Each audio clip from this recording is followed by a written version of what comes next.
안녕하세요, 방영춘입니다. 요거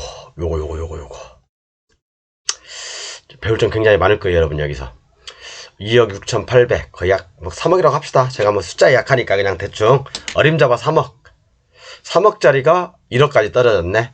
왜 이렇게 빠졌을까? 왜 이렇게 빠졌죠? 이게 서울시 양천구 목동에 그죠? 목동에 있는 다세대 빌라, 그죠? 다세대 빌라인데 12평 13평짜리인데 왜 이렇게 빠졌을까? 이게 한번 여러분들 지금부터 볼게요. 그래서 오늘 제목을 제가 이렇게 달아봤어요. 요즘 깡통전세에 대해서 말들이 많죠. 진짜 많아요. 이건가?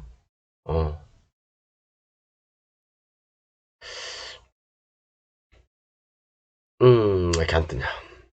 깡통전세와 경매, 그죠?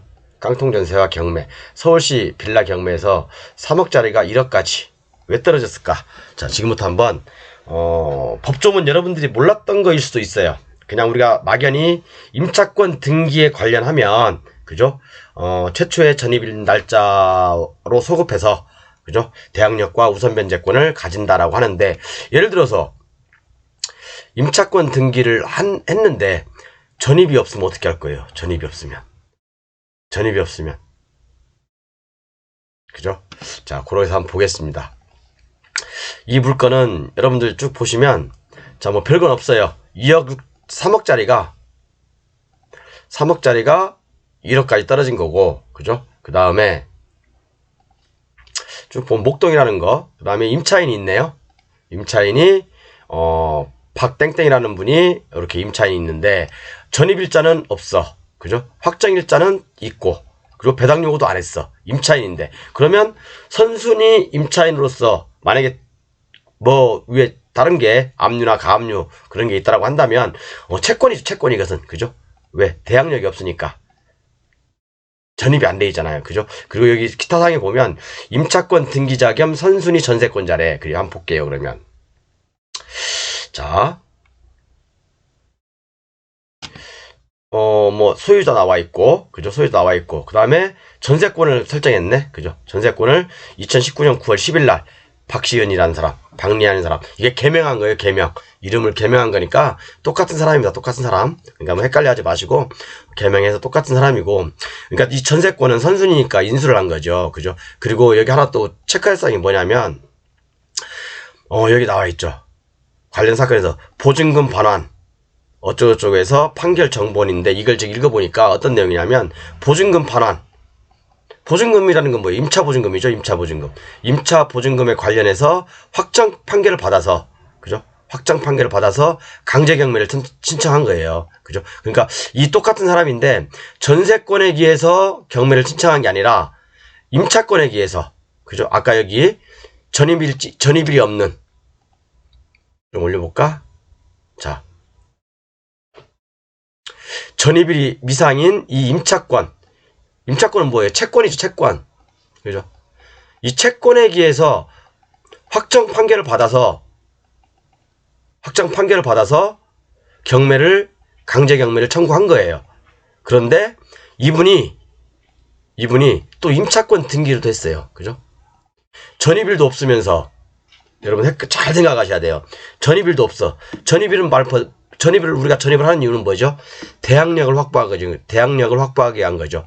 이 확정일자를 받는 목적은 배당을 받기 위한 거죠, 그죠? 그런데 전입일도 없는 사람이 확정일자를 받았어, 그죠? 확정일자를 받았어. 그리고 배당을 받기 위해서 확정일자를 받았는데 또 배당 요구는 안 했어. 뭐 웃긴 짬뽕님도 아니시고, 이게 뭐 무슨 작전일까? 기가 막힌 게 있습니다, 여러분. 그 다음에 또 임차권 등기를 돼 있어요. 임차권 등기를 하고 내가 전입을 다른 데로 빼가도 상관없죠, 그죠? 그래도 만약에 이분이 전입 날짜가 뭐 2018년 뭐 1월 1일이다 그러면 입장권 등기한 날이 아니라 이쪽으로 소급되는 거죠. 대항력도, 또 우선 변제 것도 마찬가지고, 그죠? 그리고 이분이 또 선순위 전세권자야. 선순위 전세권자, 그죠? 전입일자도 없는 임차권 등기자가 선순위 전세권자이면서 또 이 임차권에 기해서 플러스 판결을 받아서 그죠? 이 임차권 채권에 기한 강제 경매를 신청했다. 좀 복잡한가요? 복잡할 거 없어요, 여러분. 자, 그리고 한 가지 더 짚어볼 게 뭐냐면, 여기 보면, 여기는 주거용으로 돼 있어요. 주거용. 그죠? 주거용이죠? 주거용인데, 여기 이제, 참고사항에 뭐라고 돼 있냐면, 본 건물은 공부상과 현황상, 물건 상태가 다르니 확인하시고 입찰하시기 바랍니다. 그죠? 공부상에는 제2종 근생으로 돼 있어. 근데 현황은 주거용으로 쓰고 있네? 자, 그럼 이것은 아직 건축물 대장에 등재는 됐을지 안 될지는 모르겠지만 확인 안 해봤어요. 확인해볼까?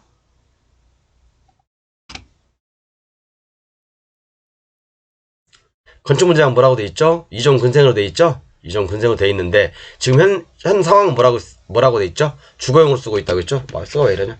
제가 마우스로 글을 쓰다 보니까 그래요. 주거용으로 돼 있죠? 그러면 나중에 여기 노란 딱지가 붙을 수도 있겠죠? 이렇게요.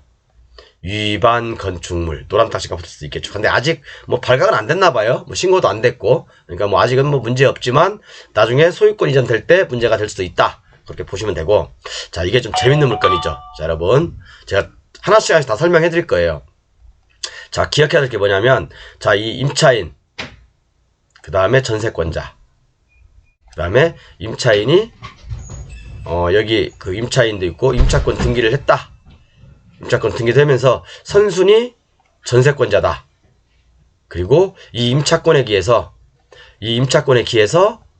판결을 받아서 강제경매를 신청했다. 임차권은 말 그대로 채권이다. 그리고 전입일자가 없다. 자, 이 부분에 대해서 제가 명확하게 지금부터 하나씩 풀어볼게요. 자, 제 교재에다 제가, 아니, 20분 걸렸는데 교재 만드니라고. 아유, 이것도 스트레스 받네. 자, 한번 볼게요. 자, 3억짜리가 1억까지 왜 떨어졌을까? 깡통 전세와 경매라고 해서. 자, 아까 건축물 대장은 제가 이행강제금 부과 대상이 될 수도 있다. 라고 말씀드렸고, 이건 뭐 중요한 게 아니고, 그죠? 중요할 수도 있죠, 누군가에는. 그죠? 자, 그리고 두 번째 볼게요. 두 번째 또 내용이 뭐였죠? 임차인 겸 최선순위 전세권자죠. 그죠? 여기 임차인이면서도 아까 전세권자, 최선순위로 전세권자가 설정되어 있죠. 그리고 전입은 없고, 확정일자는 받았고, 배당 요구는 없고, 그죠? 전입은 다시 말씀드리면, 요것은 대항력이고, 요것은 우선 변제를 받을 수 있는, 그죠? 우선 변제권이고, 배당 요구를 해야지, 그죠? 배당을 받을 수 있겠죠. 자, 이 세 가지만 보면, 그죠? 임차인은 대항력 없죠? 대항력 없어요. 그리고 보증금도 대항력이 없기 때문에 대항력이 일단 없잖아요. 임차권만 봤을 때는, 그죠? 임차권만 보는 거예요, 지금요. 전세권 보는 게 아니에요. 자, 대항력이 없기 때문에 보증금이 뭐 100억이든 1000억이든 쫓겨나겠죠. 이 사람 쫓겨납니다. 그죠? 그리고 여기 나와있네. 임차인으로서는 대항 요건을 갖추지 못했지만 선순위 전세권자이므로 선순위 전세권을 인수하는 게 맞죠. 그죠? 그런데 이 사람이 전세권자로서의 권리를 안 쓰고, 그죠? 우리가 이제 임차인이라고 한다면 전세권자 같이 설정했다면, 그죠? 전세권자로서의 칼도 있고 임차권자로서의 칼도 있죠. 근데 임차권은 전입을 안 돼 있기 때문에 문제가 된 건데, 그죠? 임차인이 경매를 신청한 거예요. 임차권으로서, 이 전세권으로서 경매를 신청한 게 아니라, 왜 그러냐면 전세권으로서 경매를 신청하게 되면요, 이 사람 돈을 못 받을 수 있어요. 돈을 못 받는다니까요. 왜 그런지 여러분들이 알 거죠. 그죠? 알죠? 모른다고요? 그럼 쭉 설명 들어보세요. 선순위 전세권인데, 그죠? 선세권 여기도 있지만, 여기 선순위 전세권이잖아요. 그죠? 선순위 전세권자로서 경매를 신청할 수도 있었는데, 선순위 전세권자로서 경매를 신청하지 않고, 그죠? 아까 있는 임차인의 권리로서 채권으로 경매를 신청했다는 거예요. 재판을 통해서. 그죠? 재판을 통해서. 자, 왜 그런지 볼게요, 여러분. 이게 이런 유형들이 굉장히 많을 수가 있어요. 지금 빌라라든가 아파트라든가 가격이 지금 많이 떨어지고 있죠. 2022년도 또는 2021년도 최고점 대비 지금 많이 하락하고 있는 중이라 이렇게 완전 거달나는 경우가 많이 있을 수 있습니다. 자, 보면 선순위 전세권 등기자 있죠. 아까요. 이 사람. 그죠? 선순위 전세권 등기자. 제가 옛날에 전세권에 대해서 설명을 했을 거예요. 그죠? 선순위 전세권 등기자는 배당 요구를 하지 않으면 인수가 되죠. 당연히. 그죠? 선순위 전세권 등기자는 배당 요구를 하지 않으면 당연히 인수되는 권리입니다. 그죠? 낙찰자가 인수를 해야 돼요. 자, 그럼 여기서 볼게요. 한번 더. 계속해서 제가 여기에 강조를 하냐면 여러분들이 일단 이 사건의 내용을 전체적으로 흐름을 파악하고 있어야 돼요. 자, 임차인으로서 대항력은 없죠. 그죠? 전입이 안 돼 있기 때문에. 그죠? 대항력이 없으면, 그죠? 전입이 안 돼 있으면 확정일자를 받아도 우선 변제권은 없어요. 그죠? 전입이 돼 있잖아요. 그죠? 임차 보증금으로 경매 진행을 하거나 배당 요구를 한다고 하더라도 그것은 일반 채권과 동순이에요. 왜? 채권이니까. 그리고 이게 만약에 이 임차보증금 채권보다 앞선 국세가 있다면, 당해세가 있다면 이 임차보증금 내가 물어줘야 할 상황이 될 수도 있죠. 만약에 이게 이제 국세가 1억이요. 그리고 임차보증금이 3억이요. 2억이요. 그러면 나머지는 이만큼의 금액을 내가 인수할 수도 있다는 얘기예요. 그죠? 여기서 뺀 금액을. 물론 국세는 소멸되지만. 그죠? 그래서 한번 볼게요. 보니까 제가 그래서 문건 송달내역을 보니까요. 문건 송달내역을 보니까 교부청구, 뭐 압류권자, 압류 많이 걸려 있죠. 그죠? 뭐 여기도 있고 여기도 다 틀려요. 압류권자로부터 교부청구권이 있어요. 그러면 이 금액이 당해세가 많을 수 있다는 얘기죠. 그죠? 많을 수 있다는 얘기예요. 그래서 조심해야 된다는 얘기예요. 자, 임차권에 대해서 자 보면 조세채권 공과금 및 당해세가 상당히 있을 수도 있고요. 그죠? 이 당해세는 그죠? 당해세는 임차채권 이 임차채권 있죠. 아까 그죠? 당해세가 있고 임차채권이 있어요. 그죠? 이 당해세가 먼저 배당을 받잖아요. 먼저 배당을 받죠. 그런데 자, 임차인으로서 지위에 있어서 다른 거 압류라든가 다른 게 없으니까 후순위에 어차피 그 다음에 임차인이잖아요. 그럼 당해세가 많아버리면 임차인은 내가 인수해야 되니까. 그죠? 인수해야 되니까.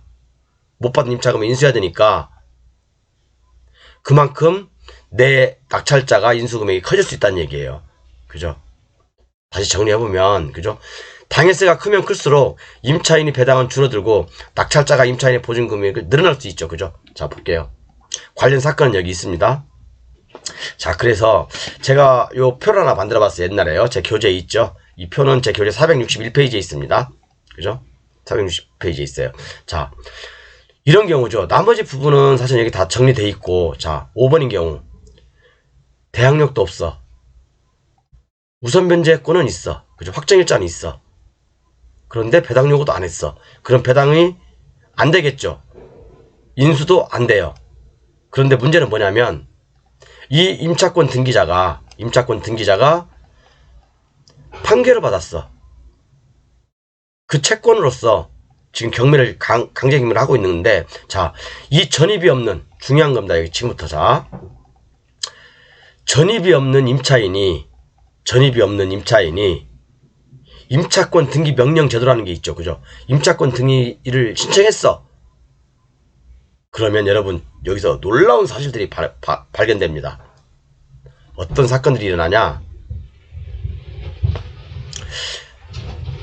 제가 그래서 임차권 등기 효력 또 여기 주의 제가 좀 정리해놨거든요. 임차권 등기 효력이 뭐냐면, 자, 주택임대차 보호법입니다. 3조 4에 보면 주택임대차 등기 효력에 관해서는 제 3조 3 뭐 어쩌고저쩌고 쭉 6항을 준용한다라고 해서 그래 보면, 자, 임차권 등기를 마치면, 그죠? 임차권 등기 명령에 따라서 임차권 등기를 마치면 대항력과 우선 변제권을 취득한다.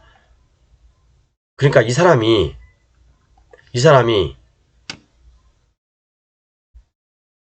사람이 언제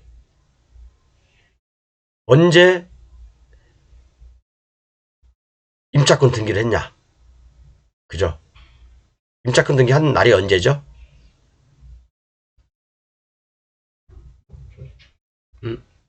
자, 여기 누구에 나와있죠? 임차권 등기 6월 29일이네. 그죠? 자, 그러면 이 사람은 임차권 등기를 했으니까 대항력과 전입은 없지만 대항력을 준대. 이런 개 같은 법이 있지요. 그죠? 전입은 없지만 대항력을 준대. 임차권 등기를 하거나 하면. 그죠? 자, 그래서 임차권 등기를 했어. 6월 29일 날. 그럼 이날 이 사람은 대항력과 우선 변제권이 있는 거죠. 그죠? 전입은 없어. 확정일자는 2019년에 받았어. 이날로 소급되는 거 아니에요, 여러분? 이날로 소급되는 거 아닙니다. 이날이 대항력이 없기 때문에, 대항력은 뭐예요? 전입이 없기 때문에 이 임차권 등기를 한 날 대항력이 생기는 거예요. 그죠? 그런데 여기서 한 가지 또 주의한 점은 배당요구 종기일이 7월 1일인데 배당요구를 안 했어. 그럼 이 사람은 배당을 받을 수 있을까요? 없을까요? 없죠. 그런데 이분은 다행인 게 뒤에 후순위 채권자가 있어요? 없어요? 없죠. 뒤에 후순위 채권자가 아무도 없어요. 압류도 없고 감류도 없고 아무것도 없습니다. 다만 선순위 당해세만 있다. 자, 그러면 이 건물이 3억이라고 합시다. 근데 예를 들어서 지금 우리가 낙찰받으면 물어줘야 될 금액이 얼마죠? 낙찰받으면 얼마였더라 아까? 2억 4천인가? 2억 4천이죠. 만약에 당해세가 1억이다. 그러면 내가 이걸 100만 원을 낙찰을 받는다고 하더라도 내가 토탈 물어줘야 할 금액은 토탈 얼마예요? 그러면 3억 4천이라는 얘기잖아요. 그러면 집값이 만약에 3억 4천 안 나간다 그러면 나도 깡통이야. 나도 깡통. 그죠? 이해 가시나요? 그래서 오늘 이렇게 여러분들 요거 하나 꼭 기억하고 계십시오. 다른 건 몰라도 이 임차권 등기 명령 전입이 없는 임차권 등기 명령 신청할 때 전입이 없어도 임차권 등기 명령은 가능한데, 자, 임차권 등기 명령을 마치면 대항력과 우선변제권이 같이 생깁니다. 그날로써. 물론 이게 전입이 만약에 예를 들어서 그죠? 이날 말고 그죠? 전입도 2019년 확정일자와 같이 9월 18일 날 돼 있다 그러면 이날로 소급되는 거죠. 이날로 소급되지만 이 전입이 없기 때문에 이 임차권 등기를 마치는 날 이날이 바로 대항력이 생긴다. 요거 꼭 기억하십시오, 여러분. 지금 깡통 전세와 관련해서 이와 유사한 물건들이 굉장히 많아요. 제가 서울에 뭐 빌라 보니까 빌라 아파트 보니까 수두룩하더라고. 수두룩해. 대부분 사건들이 이런 유형이더라고요. 여러분도 한번 뽑아보십시오. 이 주위에도 많이 있습니다. 그래서 이 부분 꼭 기억하셨다가 어차피 임차인이 다 물어줘야 된다. 임차권에 기해서 그 뒤에 만약에 압류라든가 다른 게 없으면 확정 판결을 받았잖아요, 이분이. 그래서 결론.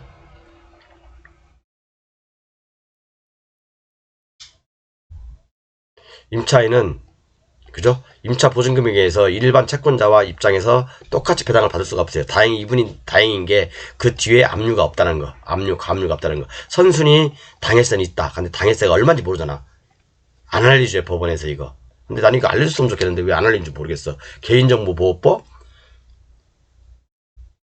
개인정보에 포함되나? 내가 뭐 그 사람들 주민등록번호를 알려달라는 것도 아닌 것도 아닌데 이게 개인정보에 포함되나? 뭐 이런 쓰잘데기 없는 법 이런 것은 좀 내가 봤을 때는 좀 개선됐으면 좋겠어. 존경하는 대법원장님, 요 부분은 좀 개선 좀 해주세요. 진짜. 그죠? 개선 좀 해주십시오. 국민을 위한다면. 왜? 만약에 이 당해세가 얼마인지 몰라서 하염없이 유찰되면 그 채무자도 엄청나게 손실을 보잖아요. 그죠? 당연히 그 채권자들도 마찬가지고.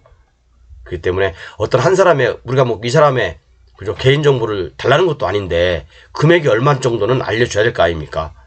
이게 저는 공평의 원칙에 맞다고 봐요. 그리고 선량한 어떤 이런 부분들 손실나는 부분들도 사회적인 비용도 더 줄일 수 있다고 생각합니다. 그래서 어쨌든 이렇게 하고요. 요거 꼭 기억하고 계셨다가 하십시오. 제 교재는 이렇게 판매하고 있으니까 관심 있는 분만 구매하시면 되겠습니다. 제가 이런 사실 권리 분석 잘 안 하는데 별로 재미없어요. 사실은 권리 분석하면. 그냥, 이거 대충 얼마 인사, 그냥 그렇게만 넘어가고 그러는데, 뭐 이렇게 너무, 이렇게 구체적으로 하지를 않는데, 오늘 제가 한번 구체적으로 한번 해봤어요. 요것은 제 교재에 다 있는 거고, 여러분들. 그죠? 이렇게 이제 이 당해세가 중요한 것 같아요. 이 당해세가 얼마인지 모르겠어요. 뭐 이게 뭐 경, 서, 인, 뭐 이렇게 쭉 서 있네. 뭐 고, 뭐 경, 뭐 이렇게 쭉 관, 뭐 어쩌고 이렇게 쭉 있네. 그죠? 근데 뭐 다 저기니까 조심하셔야 되고 얼마인지 모르잖아요. 그리고 요거 임차권 등기를 마치면 설령 우리가 이제 임차권 등기를 여러분들 헷갈릴 거야. 이거 임차권 등기 명령 제도라는 게 있는데 전입이 없어. 그런데 확정일자는 있대야 또. 그런데 이 사람이 임차권 등기 명령을 했어. 이것도 가능한가라는 어떤 그런 의구심이 많이 들었을 거예요. 그렇지만 오늘 다 의문점이 해결됐을 거라고 봅니다. 오늘 이렇게 간단하게 마칠게요. 감사합니다.